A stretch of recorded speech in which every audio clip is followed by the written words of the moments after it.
What should you do before you sign a contract with a roofer?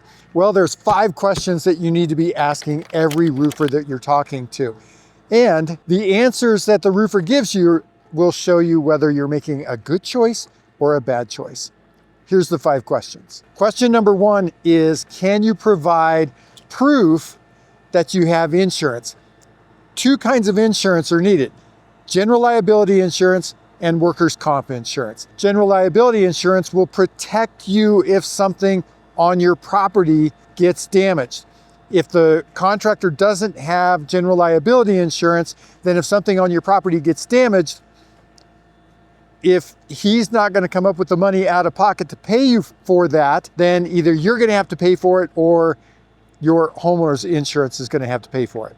Now, workers' comp is even more important, because if somebody gets injured on your property and the contractor and the laborers aren't covered with workers' comp insurance, then again, you as the homeowner could possibly be liable for the costs of whatever medical costs there are. Now, I'm just not blowing smoke on that one. This actually happened here in our city. Right after I started my roofing company, I was at a roofing association meeting here locally, and that was like the big topic of conversation that they had right then. Was a roofer who did not have workers' comp insurance hired a subcontractor who did not have workers' comp insurance. The subcontractor, one of the laborers, fell off the roof, about approximately $500,000 in medical costs. You know who was on the hook for that? The homeowner was on the hook for that. So to protect yourself, what you want to do is you want to ask the roofer for his insurance certificates. But there's a specific way that you need to do that I'm going to explain. Very important.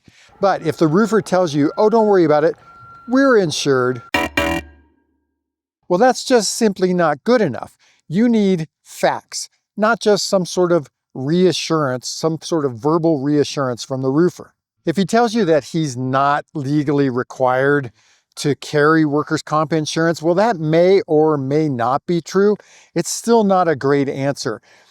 The reason that he's telling you that he's not required to have workers' comp insurance is because technically, if he doesn't have employees, then that's true. He doesn't have to have workers' comp insurance, but you're still going to have guys up on your roof. Those are subcontractors. You want to know that they're covered by workers' comp insurance. I just would not hire any roofing contractor that doesn't protect you with workers' comp insurance. If he says he's going to give you a liability waiver, releasing you from liability if anybody gets injured, that document probably isn't even going to hold up in court. So don't accept a liability waiver from a roofer. Now, remember I told you that you want to get his insurance certificates. There's this very specific way that you want to do that. Here's how. All right, so this is really important, so don't get this wrong. You want to ask your roofer to give you his general liability and workers' comp insurance certificates, but you don't want to just get a paper copy from him, handed to you from him. You also don't want him emailing you a copy of those, because those documents are too easy to counterfeit. The way that you want to get those is you want to ask the roofer, have your insurance agent email me a copy. That way you know that they're not going to be forged. We almost hired a subcontractor several years ago. He emailed us a copy of the insurance certificates directly, and I just did not have a good feeling about it. So I called the insurance agent that was listed on the certificate. The agent said that his coverage had expired like 2 years before. So you don't want that to happen to you. You don't want somebody to fake giving you an insurance certificate only to find out, if you need that insurance coverage, that there isn't any. So here's the right answer that you want to get from your roofer when you ask for his insurance certificates. Of course, I'll have my insurance agent email you a copy of those. That way you know that the roofer really is covered with insurance and is using a real insurance agent. Question number 2, is, are you a licensed roofing contractor in my area? This is a really important question because not every area requires a roofing contractor to be licensed. But if your area does require your contractor to be licensed and he doesn't, that's a huge red flag. That indicates something is wrong. Okay, so if your roofer is not licensed and you're in an area that does require contractor licensing, here's what can go wrong.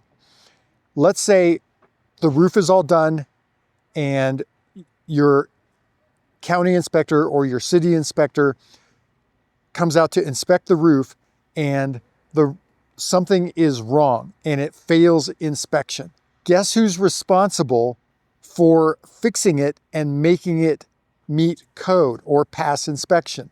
You, as the homeowner, are responsible for it, not the roofer, because he's not licensed.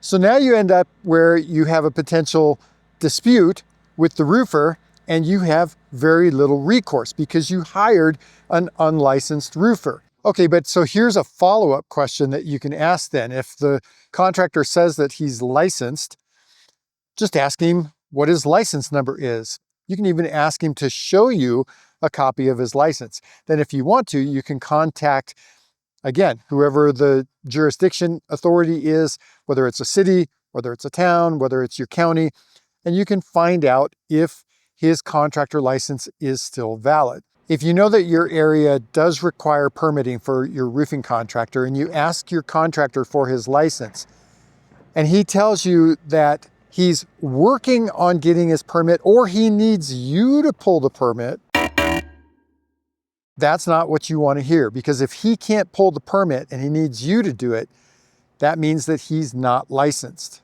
And maybe that's when you tell that roofer, you know what, come back when you've got your license there, Junior. The answer that you want to get when you ask that question is, yes, I am licensed. Here's my license number. Here is my license, and you can even verify it online. Okay, so this next question is probably a little bit controversial, probably going to get me in some hot water with some roofers, but the question that you should be asking is, can you give me your quote without seeing my insurance claim? Now, obviously, this one's only going to apply if your roofing project is part of an insurance claim. But here's what some roofers will do. They'll ask you right up front, if you've already filed a claim, they'll ask you right up front, well, can I just get your insurance claim document? And the reason that they want to do that is because they want to know, number one, can they do the job for what's in the claim? And then that way they don't have to go through the process of measuring the roof and writing an estimate and doing all that upfront work. Well, you might be thinking, okay, well, so what's the problem with this? If he's just going to do it for the amount that's in the insurance claim, isn't that good for me? Well, actually, it's not good for you, because if the roofer hasn't gone through the process of creating his own scope of work and put that into a quote, then how do you know what work it is that he's going to actually do for your project? Well, the other thing that you don't know is, if he's not going to give you a quote, is if you just hand over your insurance claim document, how do you know you're not going to end up overpaying for your roof? If he had done his own quote and it came in lower than your insurance claim, then you would have been just handing that roofer extra money. The other reason that they probably want to see your claim is so that they can know if the claim is lower than what their amount would be. They want to know if they can do anything to increase the claim. Well, these are called supplements, and honestly, they're necessary a lot of times. There's nothing wrong with asking for legitimate supplements. But here's the problem. How are you going to know if the supplements that he's asking for are legitimate or not? How do you know if they're justified or not? You know, what's even worse is, what if your insurance company is including money for stuff that's not related to your roof, whether it's siding or windows or HVAC stuff, and your roofer tells you he's just going to do the roof for whatever your insurance claim amount is, and ends up taking all of that money and not leaving you the money for those collateral trades? That actually happened here a few years ago, where a roofer from a different city here in our state came here after a hailstorm, told the homeowners that he would do the roof for whatever the insurance claim amount was. The problem was that most of those homes had collateral trades that were included in the claim. So the roofer came down and ended up doing the roof, collecting all of the money from the claim, and then just disappeared. So those homeowners ended up without the money to get all of the other repairs done. I'm not saying that every roofer is going to do that. A very few roofers are going to be that dishonest, but the problem is you don't know which one will do it, which one won't do it. The best thing to do is just protect yourself and just get a quote from the roofer. So here's what you need to do. Just ask the roofer, give me your quote before I show you my insurance claim document. If the roofer says, well, that's not the way it's done, that's a big red flag. In my opinion, I think you should find a different roofer. The answer that you want to get is absolutely. I'll write up my quote and then we can sit down and compare my quote with your insurance claim. Question number 4 is, if something unexpected comes up during the project, how will it affect the price and will you put that in writing? This is a really important question because a lot of times things do come up during a project. You might have rotted decking that you couldn't see, that the roofer couldn't see until he started tearing off all the shingles. Maybe there's multiple layers of underlayment or multiple layers of shingles. Again, he might not have noticed that until the shingles started coming off. If you ask the roofer that question and he says, oh, don't worry about it, we'll just figure it out if something like that happens, we don't need to write it down. Well, that's setting you up for a big problem, because what you don't want to have happen is you get to the end of the project and then you get a bill that is hundreds or maybe even thousands of dollars more than you were originally expecting. We were working with a homeowner recently who was talking to a different roofer who just assumed that all of the decking on the roof needed to be replaced and was going to charge the homeowner an additional $14,000 for work that he didn't even know if it was going to have to be done or not. He hadn't even torn off any of the shingles, hadn't inspected the decking, none of that. And he just wanted the homeowner to agree to spend an additional $14,000. So ask that question right up front. And here's the answer that you want to hear. Well, Mr. Homeowner, if we're in the middle of the job and we find something unexpected, then we'll take photos of it, we'll take videos of it, we'll call you, we'll let you know what's going on before we start to make any changes to it. We'll let you know what it costs. That way you can decide. But then the big key to that is that you want the roofer to tell you that he's going to put that in writing in a change order, which you can sign. That demonstrates that you understand the scope of work that needs to change, and you also agree to the price of it. Question number 5 is, will you show me photos or videos of my roof to demonstrate to me why it needs the work that you're recommending to be done? Why is that question so important?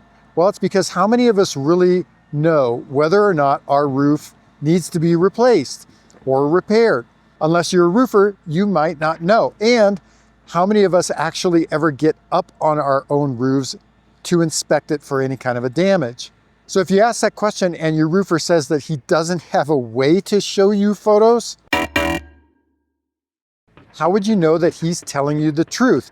If a roofer can't show you demonstrable evidence, photo evidence that your roof has damage, then you should just get a second opinion from a different roofer. Because every roofer has a smartphone. He can take photos and he can show them to you right then and there on his phone, or he can text them to you, or he can email them to you. There's really no excuse for a roofer to not be able to show you photos of what it is that he's seeing on your roof. So the answer that you want to get is, of course, I can show those to you on my phone right now, or I can text those or email those to you. Which would you prefer? It's that question. This is your house, and you have a right to know that there's damage up there, and you have a right to see that damage before you file an insurance claim or before you spend thousands of dollars on a new roof. Now, I know that might sound like a lot. It might be intimidating, and you might be thinking, man, I don't want to come across to the roofer as difficult or hard to get along with. But here's the reality. Every professional roofer, every good professional roofing contractor is going to expect you to ask questions like that. And he's going to have good answers for all of them. You've got to remember, like I said, this is your house. It's your money, and you've got to protect both of those things. If you ask a roofer those questions and he gets defensive or tries to dodge the questions, that tells you everything you really need to know about that roofer. Now, I think you should watch this video right here. It's amazing. And if you want to just geek out on a bunch of fascinating roofing information, watch that playlist down there.